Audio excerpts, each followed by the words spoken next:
Hi friends, সকলকে welcome জানাই আমাদের চ্যানেল কি অফ সাকসেসে। এখানে যেটা বলার সেটা হলো WBTA টেস্ট পেপারস 2023। এখানে ফিজিক্সের বেশ কিছু প্রশ্ন উত্তর আমরা সলভ করব। তো দেখো, আজ আমরা SC 81 কোচবিহার ডিস্ট্রিক্ট কোশ্চেন, যেটা তার MCQ পার্টটা সলভ করব। অনেকেই বলেছেন, অনেকে বলেছো তোমরা যারা ক্লাস 12-এ পড়ো যে স্যার বেশ কিছু কোশ্চেন অ্যান্সার সলভ করিয়ে দিলে ভালো হয় MCQ পার্টটা, তার জন্যই আজকে এই ভিডিওটা। তো প্রথমে দেখো, আমরা এখানে যে কোশ্চেন অ্যান্সারগুলো আজকে রেখেছি আলোচনায় সেগুলো আমি একটু দেখাচ্ছি। দেখো, তোমাদের সঙ্গে আগেই আমি বললাম যে আজকে আমরা যেটা সলভ করব যে স্কুলটা, সেটা হলো ইন্টার স্কুলের কোচবিহার ডিস্ট্রিক্ট কোশ্চেন। এটা সলভ করবে MCQ পার্টটা। তো এখানে 1 নম্বরে যে কোশ্চেনটা আছে সেটা হলো একটা সমবিভব তলের বিভব ভি ওই তলের উপর একটি আধানকে কিউ থেকে ডি দূরত্বে সরাতে কৃতকার্য কত হবে। তো এখানে আমরা প্রত্যেকেই জানি যে সমবিভব তলের উপরে যখন কোনো আধানকে সরানো হয় সেখানে কৃতকার্যের মান কত হয়? 0 হয়। তা যদি আমরা এখানে ডি দূরত্ব সরাই তাহলে আমাদের কৃতকার্যের মানটা কত হবে? কৃতকার্যের মানটা 0 হবে। তাহলে এখানে রাইট অ্যান্সার কি? রাইট অ্যান্সার কিন্তু অপশন ডি, 0। এরপরে আসো, পরের কোশ্চেনটা আমরা একটু দেখব। পরের কোশ্চেন যেটা আছে, পরের কোশ্চেনটা হলো একটা সুষম ষড়ভুজাকৃতি তারের মধ্যে I তড়িৎ প্রবাহ চালনা করা হচ্ছে। এটা ভালো করে বোঝার ব্যাপার আছে। একটা সুষম ষড়ভুজাকৃতি তারের মধ্য দিয়ে I তড়িৎ প্রবাহ চালনা করা হচ্ছে। ষড়ভুজ এবং তার প্রত্যেকটা বাহুর কিন্তু দৈর্ঘ্য সমান। I তড়িৎ প্রবাহ যাচ্ছে। ষড়ভুজটির প্রতিটি বাহুর দৈর্ঘ্য a হলে ষড়ভুজের কেন্দ্রে উৎপন্ন চুম্বক ক্ষেত্রের মান কত হবে? এখানে যে অপশনগুলো দেয়া আছে এর মধ্যে কোনটা সঠিক সেটা আমরা এবার একটু চেক করে দেখে নেব। এখান থেকে তোমরা কোশ্চেনটা একটু দরকার পড়লে পজ করে দেখে নেবে, তারপরে আসো আমরা অ্যান্সারটা এবার দেখে নিই। দেখো, এখানে আমরা অ্যান্সারের পোর্শনে আসছি। এই একটা ষড়ভুজ আকৃতির তারের কিন্তু আমরা এখানে অলরেডি ছবি নিয়ে নিয়েছি। এটা হাতে ড্রয়িং করা, তার জন্য একটু বেঁকে ঢুকে গেছে। তো এখানে প্রত্যেকটা বাহুর দৈর্ঘ্য আমরা দেখিয়েছি। এবারে আমরা নিচে একটা বাহুটা নিয়েছি, যেটা পোর্শনটা হলো এবি অংশ। এই এবি অংশের মাঝখান থেকে লম্ব দূরত্ব আরটা নিয়েছি, আর এটা হলো ও কেন্দ্রবিন্দু। প্রথমে আমরা এই বাহুটার জন্য এখানে চুম্বক ক্ষেত্রের মান কত হতে পারে বার করতে পারবো। তারপরে সেটাকে কি করব, 6 দিয়ে গুণ করব, করলে টোটাল চুম্বক ক্ষেত্রের মান কত হবে এর কেন্দ্রে, এই ষড়ভুজটার কেন্দ্রে, সেটা বার করা সম্ভব। তো তার জন্য আমরা এখানে এই বাহুটাকে নিয়েছি, নিয়ে এখান থেকে লম্ব দূরত্ব যখন নিয়েছি, এই দুটো কোণ দেখতে পাচ্ছ 90 ডিগ্রি, আর বি এবং সি বিন্দুতে যে কোণটা তৈরি হচ্ছে সেটা 60 ডিগ্রি 60 ডিগ্রি করে হবে। তাহলে এখানে যে θ1 এবং θ2 যে কোণ দুটো তৈরি হচ্ছে তারা কিন্তু 30 ডিগ্রি 30 ডিগ্রি হবে। এবার বি চুম্বক ক্ষেত্র বা আইসোবার্টের সূত্র অনুযায়ী বি চুম্বক ক্ষেত্রের মান আমরা যেটা জানি সেটা হলো μ0/4 পাই IR sin θ1 sin θ2। এবার θ1 θ2 30 ডিগ্রি আমরা নিয়েছি, এখান থেকে tan θ1 এর মানটা বার করেছি tan 30, এবং সেখান থেকে আমরা দেখতে পাচ্ছি যে আর এই যে লম্ব দূরত্ব তার মানটা হচ্ছে √3a/2, √3a/2। এবারে তারপরে যেটা বললাম, ষড়ভুজের AB অংশের জন্য ও বিন্দুতে চুম্বক ক্ষেত্র প্রথমে আমরা বার করলাম B1, তার মানটা আমরা ক্যালকুলেশন করে যেটা পাচ্ছি সেটা হলো μ0I/2 পাই √3a। এখানে আমি ক্যালকুলেশনটা ডিটেলসে দেখিয়ে দিয়েছি, তোমরা একটু পজ করে দেখে নিতে পারো। তারপরে 6খানা যেহেতু বাহু আছে, তাহলে টোটাল চুম্বক ক্ষেত্র কেন্দ্রে যেটা হবে সেটা হলো 6 × B1। সেটা করলে লাস্ট অব্দি যেটা ক্যালকুলেশন দাঁড়াচ্ছে সেটা হলো √3 μ0I/π। তাহলে আমাদের এখানে যেটা রাইট অ্যান্সার হবে সেটা হলো √3 μ0I/π, এবং অপশন বি হবে এখানে রাইট অ্যান্সার। আসো পরের কোশ্চেনটা, 3 নম্বর কোশ্চেনটা একটু দেখি। 3 নম্বর কোশ্চেনটা যেটা বলছে যে একই ভোল্টেজের 100 ওয়াট, এখানে ভালো করে লক্ষ্য করতে হবে ভোল্টেজ কিন্তু একই, 100 ওয়াট আর 40 ওয়াট বাল্ব দুইটির রোধের অনুপাত হবে 2:5, 5:2, 25:4 আর 4:25। তো আমরা দেখে নেবো রাইট অ্যান্সারটা কত হতে পারে এবং সেটা কিভাবে আসছে। আমরা এখানে ব্যাখ্যা করেছি, পুরো ডিটেলস দেয়া আছে। সেটা দেখো, আমরা যেটা জানি P = VI। এবার I এর জায়গায় যদি আমরা V পাই আর আবার বসাই, তাহলে P = আমরা কি পাবো, V²/R।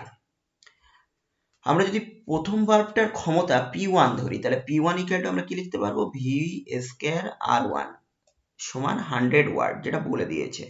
ঠিক তেমনি দ্বিতীয় বাল্বটার যেটা ক্ষমতা সেটাকে এইভাবে 40 ওয়াট লেখা যাবে। উভয় ক্ষেত্রে বিভব একই। এই দুটো যদি আমরা অনুপাত করি তাহলে এখান থেকে আমরা R1 R2 এর একটা অনুপাত পাবো। লাস্ট অব্দি ক্যালকুলেশন করলে যেটা দেখা যাবে, এই জায়গাটা পজ করে দেখে নেবে যে R1:R2 = 2:5। তাহলে এখানে আমাদের রাইট অ্যান্সার কি হবে, এখানে আমাদের রাইট অ্যান্সার হবে 2:5। এরপর আমরা 4 নম্বর কোশ্চেনটা দেখবো। 4 নম্বর কোশ্চেন যেটা আছে সেটা 4 নম্বর কোশ্চেনটা বলছে কোনো স্থানে তড়িৎ বিভব v = 3x প্লাস 2y এর স্কয়ার। তারপরে কি বলছে এখানে 3-1 বিন্দুতে তড়িৎ ক্ষেত্র হবে। 3-1 বিন্দুতে তড়িৎ ক্ষেত্রের মান কত হবে সেটা দেখতে হবে। তো বিষয়টা খুবই সোজা। এই যে তড়িৎ ক্ষেত্র আমরা যদি এখানে তড়িৎ বিভব v = 3x plus 2y square যেটা বলে দিয়েছে, আমরা যদি এখান থেকে তড়িৎ ক্ষেত্রের মানটা বার করতে চাই তাহলে আমাদের কি করতে হবে? E = x Axis, y Axis এবং z অ্যাক্সিস অর্থাৎ i ক্যাপ, j ক্যাপ এবং z ক্যাপ বরাবর এর অভিমুখ কি আছে, তড়িৎ ক্ষেত্র ভেক্টরের অভিমুখ কি আছে সেটা আমাদের দেখে নিতে হবে। তারপরে সেখান থেকে আমরা রেজাল্ট্যান্ট মানটা বার করব। তার মানে শুধুমাত্র আমরা কি করব, x এর সাপেক্ষে ডেরিভেটিভ নেব, তারপরে y এর সাপেক্ষে ডেরিভেটিভ নেব, নিয়ে সেটা মড ভ্যালু বার করব, তাহলে আমাদের হয়ে যাবে। আমি বিস্তারিত বিষয়টা করে রেখেছি, সেটা তোমাদেরকে দেখাচ্ছি। দেখো বিষয়টা খুব সহজে এইভাবে সমাধান করা যায়।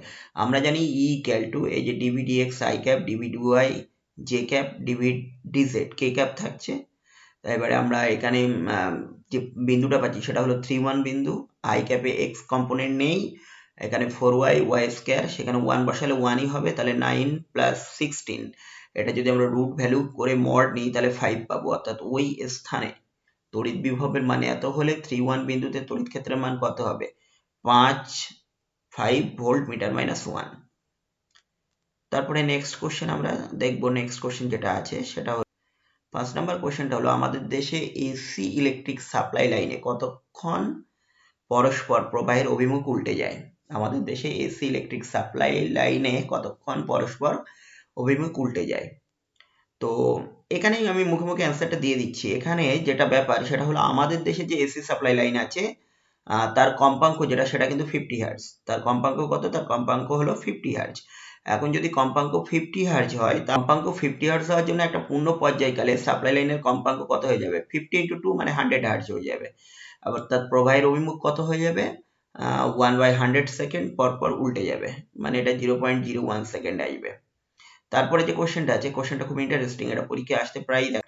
পরের কোশ্চেনটা বলছে এম চুম্বক ভ্রামক বিশিষ্ট একটি চুম্বকিত ইস্পাতের তারকে বাঁকিয়ে অর্ধবৃত্তাকার আকার দেয়া হলো। বাঁকানোর আগে ও পরে চুম্বক ভ্রামকের অনুপাত 1:1, তার মানে বাঁকানোর আগে এবং পরে চুম্বক ভ্রামকের অনুপাত এখানে কত হবে সেটা জানতে চেয়েছে। তো প্রথমেই বলি এখানে অপশন যে কটা দেওয়া আছে আমি চেক করে দেখেছি, কোনো অপশনটাই রাইট আসছে না। আর একটা বিষয় যেটা বলার, যেটা ছায়া প্রকাশনীর বই আছে, ছায়া প্রকাশনীর বইতে কিন্তু এটা করে দেওয়া আছে, কোনো একটা অঙ্ক আকারে মানে প্রবলেম সেটে উদাহরণে এটা কিন্তু করে দেওয়া আছে। তো তোমরা সেখান থেকেও দেখে নিতে পারো, এখানে আমি সলভ করে দিয়েছি, এখান থেকেও দেখে নিতে পারো যে কোনো অপশন মিলবে না। তো এখানে অপশনটা কি আসতে পারে, মানে রাইট অ্যান্সারটা কি হতে পারে সেটা আমরা বার করেছি, সেটা তোমাদেরকে দেখাচ্ছি। দেখো ধরি বাঁকানোর আগে তারটার চুম্বক ভ্রামক এম, ক্যাপিটাল এম, এটা আমরা ধরে নিয়েছি। এবার এই যে এল দৈর্ঘ্যের তারটা আছে, এই তারটাকে কি করা হলো, এরকম অর্ধবৃত্তাকারে বাঁকিয়ে দেওয়া হলো, যার ব্যাসার্ধ আর। তাহলে চুম্বক ভ্রামক ক্যাপিটাল এম ইকুয়াল আমরা কি লিখবো? Small M into L. এই স্মল এমটা কি? স্মল এমটা হলো মেরু চুম্বক, স্মল এমটা হলো মেরু চুম্বক। এখন পাই আর ইকুয়াল টু আমরা এল লিখতে পারবো, পরিধি, অর্ধবৃত্তাকার তারের পরিধি। পাই আর ইকুয়াল টু কি লেখা যাবে? এল লেখা যাবে। তাহলে আর ইকুয়াল টু কি হচ্ছে? L by pi. তাহলে নূতন চুম্বক ভ্রামক যেটা সেটা এম প্রাইম, এই এম প্রাইম ইকুয়াল টু কি হবে? Small M into 2r। এদের মধ্যবর্তী দূরত্ব, এই দিকটা আর আবার এই দিকটা আর, তাহলে স্মল এম ইন্টু 2r। এবার স্মল এম এর জায়গায় আমরা কি লিখতে পারবো? স্মল এম এর জায়গায় আমরা ক্যাপিটাল এম বাই এল লিখতে পারবো। আর আরেক জায়গায় কি লেখা যাবে? এল বাই পাই লেখা যাবে। এখান থেকে এর মানটা দাঁড়াচ্ছে 2m বাই পাই। তাহলে আমরা যদি এটার অনুপাত করি, m বাই m প্রাইম করে যদি অনুপাত করি, তাহলে অনুপাতটা আমরা দেখবো পাই বাই 2 আসছে, মানে ইস টুতে লিখলে পাই ইস টু 2। এটাই হলো রাইট অ্যান্সার। ওকে, এটাই হলো রাইট অ্যান্সার। তারপরে কোশ্চেনটা আমরা একটু দেখে নিই। পরের কোশ্চেন যেটা বলছে ভিএইচএফ বা অত্যাধিক উচ্চ কম্পাঙ্ক পাল্লার সাধারণভাবে যে তরঙ্গ থাকে সেটা হলো ভূমি তরঙ্গ, আকাশ তরঙ্গ, পৃষ্ঠ তরঙ্গ, সিতে যেটা বলেছে স্পেস তরঙ্গ আর পৃষ্ঠীয় তরঙ্গ। তো তোমরা এটা বইগুলো দেখে নিতে পারো। ভিএইচএফ কিংবা এইচএফ যেটা উচ্চ কম্পাঙ্ক হাই ফ্রিকোয়েন্সি যে তরঙ্গগুলো, সেগুলো কিন্তু স্পেস তরঙ্গ হিসাবে ব্যবহৃত হয়, স্পেস ওয়েভ হিসাবে ব্যবহৃত হয়। তো এখানে রাইট অ্যান্সার হবে স্পেস ওয়েভ। তার পরের কোশ্চেন যেটা আছে সেটা বলছে উপরিপাতে দুইটি আলোক তরঙ্গের বিস্তারের অনুপাত 3:2 হলে তাদের সর্বোচ্চ এবং সর্বনিম্ন প্রাবল্যের অনুপাত হবে, সর্বোচ্চ এবং সর্বনিম্ন প্রাবল্যের অনুপাত হবে। তো এখানে এই কোশ্চেনের অ্যান্সারটা আমরা দেখবো, ডিটেলস দেখবো একদম ব্যাখ্যা সহ। দেখো এখানে আমি ধরে নিচ্ছি আলোক তরঙ্গ দুটির বিস্তার যথাক্রমে a1 আর a2, তাহলে এদের আনুপাতিক মান আমরা কিভাবে লিখতে পারবো, a1 by a2 equal to 3/2। এখন সর্বোচ্চ প্রাবল্য Imax, এটা প্রপোর্শনাল টু কি লেখা যাবে, a1 প্লাস a2 তার হোল স্কয়ার, আর সর্বনিম্ন যেটা I মিনিমাম ইকুয়াল টু লেখা যাবে কি, a1 মাইনাস a2 তার হোল স্কয়ার। এগুলো ফর্মুলা, এগুলো তোমরা যখন থিওরি পড়েছো তখন ডিটেলস ওখানে সব দেখেছো, সব শিখেছো। তাহলে এখান থেকে Imax বাই I মিনিমাম এই দুটো যদি আমরা অনুপাত করি তাহলে আনুপাতিক মানটা কত দাঁড়াবে, a1 plus a2 by a1 minus a2 উভয়ের হোল স্কয়ার। তো এই দুটো যোগ করলে হবে 5, আর এটা যোগ করলে কত হবে, এটা সরি এটা বিয়োগ করলে কত হবে, 3 মাইনাস 2 করলে 1 হবে, এটা স্কয়ার করলে হচ্ছে 25, আর এটা হচ্ছে 1। তাহলে এদের আনুপাতিক মান অর্থাৎ Imax I minimum equal to হবে 25:1। এটা ব্যতিচারের কোশ্চেন, ব্যতিচার চ্যাপ্টারতেও ডিটেলস করানো আছে এটা। তারপর যেটা আলোর সমাবর্তন থেকে যে কোশ্চেনটা করা হয়েছে, এখানে যেটা বলছে দুটি পোলারয়েডের সঞ্চালন অক্ষ বরাবর সমকোণে আছে।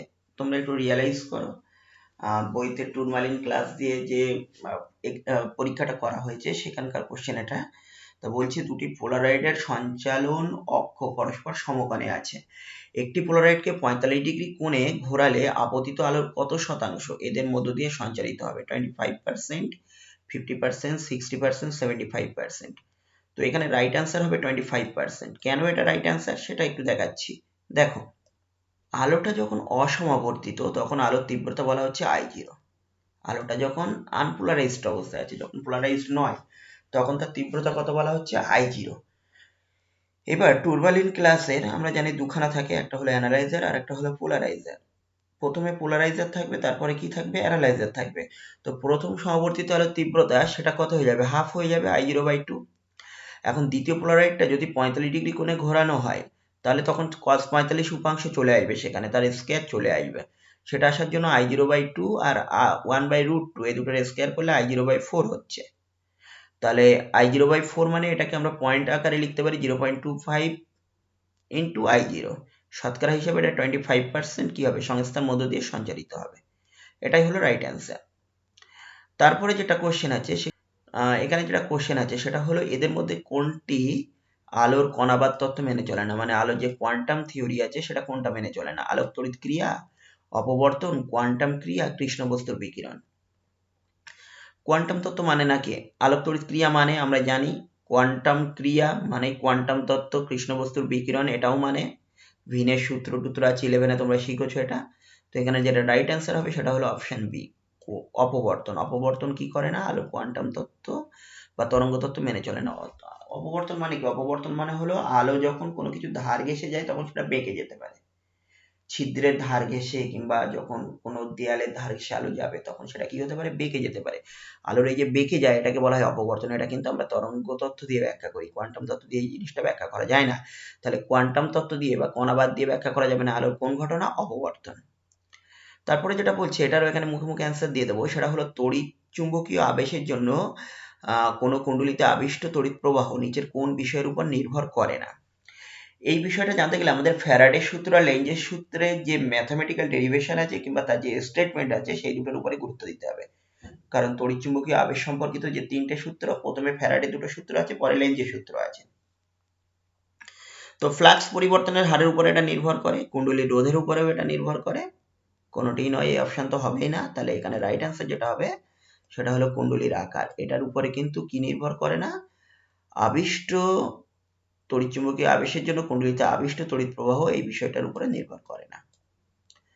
তারপর যেটা বলছে রিডবার্গ ধ্রুবক R equal to 10.90 into 10⁻6 metre minus 1 বা আমাদের প্রথম শ্রেণীর রেখার তরঙ্গ দৈর্ঘ্য কত।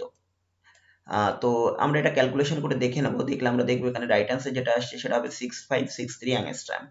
আর একটা কথা এখানে বলি সেটা হলো ছায়ার প্রকাশনী যে বইটা আছে, যেটা আমরা মোটা বইটা যেটা পড়ি, ওই বইতে আপনারা ওই বইতে তোমরা লক্ষ্য করবে এটা কিন্তু করে দেওয়া আছে উদাহরণ, কোনো একটা উদাহরণে বা আমাদের দীর্ঘতম এবং হ্রস্বতম যে তরঙ্গ দৈর্ঘ্য নির্ণয় করতে দেওয়া আছে সেটা কিন্তু এখানে করে দেওয়া আছে। তো বামা শ্রেণী শুরু হয় কোথা দিয়ে, একটু বিষয়টা বলি, বামা শ্রেণী শুরু হয় কোথা দিয়ে। বামা শ্রেণী যখন শুরু হচ্ছে তখন কিন্তু দ্বিতীয় নাম্বার থেকে, তাই তো। তো এখানে 1/λ equal to r into 1/2 square minus 1/n square, এই ফর্মুলাটা আমরা লিখে এখানে n ইকুয়াল টু 3 বসাতে হবে, বসালে এই উত্তরটা চলে আসবে। তারপরে কোশ্চেনটা আমরা একটু দেখি। তারপরে যে কোশ্চেনটা আছে সেটা, পরের কোশ্চেনটা বলছে যে বাইনারি সংখ্যা করতে হবে 1111, এটাকে সরি এটা বাইনারি নাম্বার আছে, এই নাম্বারটাকে কি করতে হবে, দশমিক নাম্বার করতে হবে। দশমিক নাম্বার করলে কত আসে সেটা দেখতে হবে। তো এখানে যেটা বলার, এটা খুব সোজা, ডিজিটাল পোর্শনের কোশ্চেন। এখানে যেটা করতে হবে খুব সোজা, এই যে তিনটে ওয়ান আছে, আমরা এই দিক দিয়ে গুনতে গুনতে যাব। কেউ যদি এই দিক দিয়ে গুনে তাহলে একটা পাওয়ার জিরো ধরে নিতে হবে, মানে যে সংখ্যা দিয়ে শুরু করবে তার থেকে এক কম ধরে পাওয়ার এখানে লেখা শুরু করতে হবে।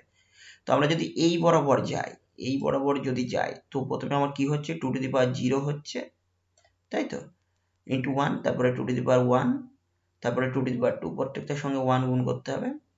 2 টু দি পাওয়ার 2 মানে 4, তারপরে 2 টু দি পাওয়ার 1 মানে কত 2, আর 2 টু দি পাওয়ার 0 মানে কত 1। তাহলে এটার অ্যান্সার কত হবে, এটার অ্যান্সার হবে 7। তাহলে এখানে রাইট অ্যান্সার হচ্ছে 7। তার পরের কোশ্চেনটা আমরা একটু দেখে নিই। পরের কোশ্চেনটা বলছে কোনো টিভি টাওয়ারের উচ্চতা স্মল এইচ এবং পৃথিবীর ব্যাসার্ধ আর হলে স্পেস তরঙ্গ মারফত সম্প্রচারের সীমা হবে। স্পেস তরঙ্গ মারফত সম্প্রচারের সীমা হবে। তো এটা খুব সোজা জিনিস, এখানে রাইট অ্যান্সার যেটা হবে সেটা হলো বি, √2r/h। কিভাবে এই অ্যান্সারটা আসছে সেটা আমরা একটু দেখব। এখানে যেটা বলার সেটা হলো সম্প্রচার সীমা বা বেতার দিগন্তের যেটা এমনি ফর্মুলা সেটা হলো √2r, তারপরে ক্যাপিটাল এইচ, √h। এখানে একটা অ্যান্টেনা থাকবে গ্রাহক অ্যান্টেনা, আর একটা অ্যান্টেনা কি থাকবে, প্রেরক অ্যান্টেনা। এবারে যদি একটা অ্যান্টেনাই বলা হয় যে গ্রাহক অ্যান্টেনা, প্রেরক অ্যান্টেনার হাইট বলে দেওয়া নেই, তাহলে যে অপশনটা থাকবে, যে এইচটা থাকবে সেটাই হবে অ্যান্সার। সেই হিসেবে এখানে রাইট অ্যান্সার কত হচ্ছে, √2r/h। তো বন্ধুরা, এখানে যে বিষয়গুলো আলোচনা করার ছিল সেগুলো আমি আলোচনা সম্পন্ন করলাম, যে এমসিকিউ গুলো আলোচনা করব বলেছিলাম। তো WBTA কিংবা ABTA যে টেস্ট পেপার আছে, এই টেস্ট পেপারে আরও যে কোশ্চেন অ্যান্সারগুলো আছে সেগুলো আমাদের সবটাই প্র্যাকটিস করতে হবে। তো আমি চেষ্টা করব প্রতিটা ভিডিও দেওয়ার। তো আজকে যতটা পারলাম এখানে সলভ করে দিলাম, বা এগুলো তোমাদের সামনে আলোচনা রাখলাম। তো ভিডিওটা কেমন হয়েছে, তোমরা এখান থেকে কতটা ফিডব্যাক পাচ্ছ, কি বুঝতে পারছো না পারছো অবশ্যই জানিও। যদি দেখি এগুলো সত্যি সত্যি তোমাদের কাজে লাগছে, প্রয়োজনে লাগছে, তাহলে আমি ভিডিও বানাবো এবং পরবর্তী যে আরও কিছু স্কুল যদি সলভ করে দেওয়া যায় সেগুলো করে দেবো। তো সকলকে ধন্যবাদ।